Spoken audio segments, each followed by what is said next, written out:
ហើយសូមអញ្ជើញលោកគ្រូឡើងមកលើហើយអញ្ជើញបាទលោកគ្រូ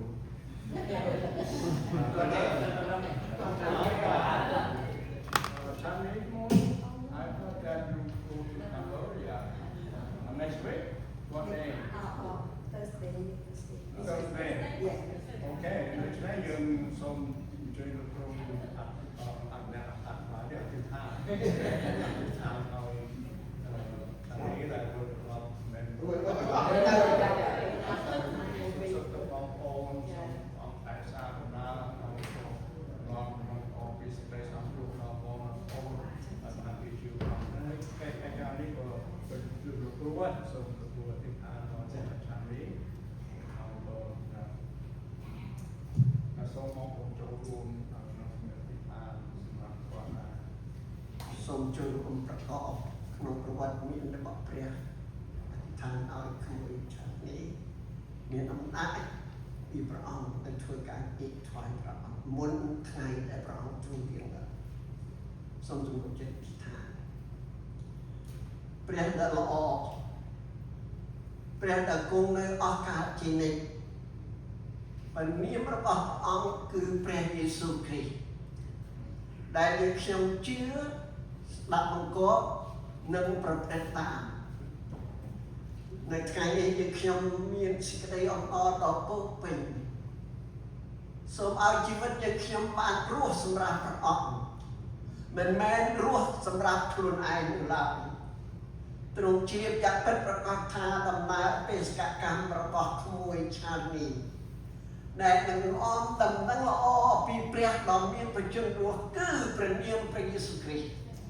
ដោយកាន់ប្រទេសកម្ពុជានោះសូមប្រវត្តិមានរបស់ព្រះអង្គប្រទានជោគជ័យក្នុងការផ្សាយដំណឹងល្អក្នុងការនាំព្រលឹងមនុស្សដែលទ្រង់សព្វតីតម្កល់ទុកនៅឯនគររបស់ព្រះអង្គនោះតាមបបោមាត់ក្មួយឆាតនេះផងដែរសូមព្រះអង្គថែរក្សាដំណើរតាមយន្តហោះតាមរថយន្តនឹងការប្រកបរស់នៅជាមួយនឹងបងប្អូនឪពុកម្ដាយដែលនៅប្រទេសកម្ពុជានោះសូមឲ្យក្មួយនិងក្រុមគ្រួសាររបស់ក្មួយទាំងប៉ុន្មានមានសុខភាពមានតម្រៃប្រាជ្ញាព្រោះព្រះបន្ទូលទៅឲ្យគេបានស្ដាប់បានឮបានដឹងហើយបានស្គាល់ព្រះនាមព្រះអង្គថាទ្រង់ជាព្រះដែលរស់នៅតាំងពីអង្ការរហូតដល់អង្ការសូមព្រះអង្គជួយអំណាចនៃព្រះវិញ្ញាណបរិសុទ្ធរបស់ព្រះអង្គតែមួយគត់ប៉ុណ្ណោះដែលគង់នៅក្នុងជីវិតរបស់ក្មួយឆាននេះហើយបបោមាត់របស់ក្មួយ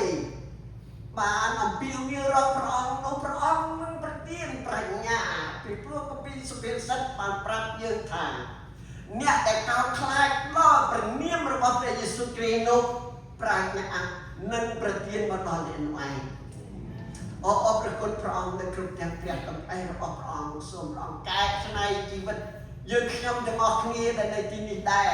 សូមឲ្យបានប្រកបក្នុងប្រវត្តិមានរបស់ព្រះហើយរស់សម្រាប់ព្រះជារៀងរហូតតទៅអនាគតកាលខាងមុខនេះផងដែរយើងខ្ញុំសូមគិតថា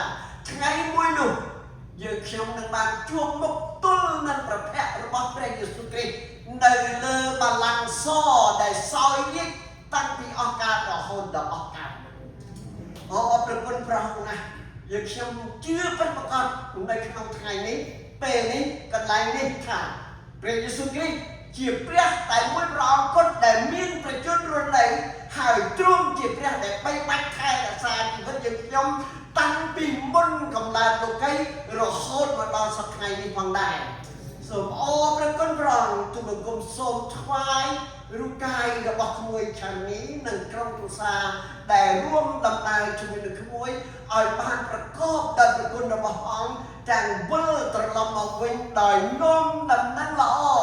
ដោយនាំនៅប្រវត្តិមានរបស់ព្រះដែលគង់នៅតាំងពីអស់កាលសម្រាប់យើងខ្ញុំទាំងអស់គ្នាដែលនៅទីនេះផងដែរទូលបង្គំសូមអរព្រះគុណទ្រង់ទាំងទូលនឹងលើកសរសើរថ្វាយសេរីល្អទាំងនេះក្នុងព្រះនាមព្រះដ៏មានប្រជញ្ញរស់គឺព្រះអង្គម្ចាស់ព្រះយេស៊ូវគ្រីស្ទ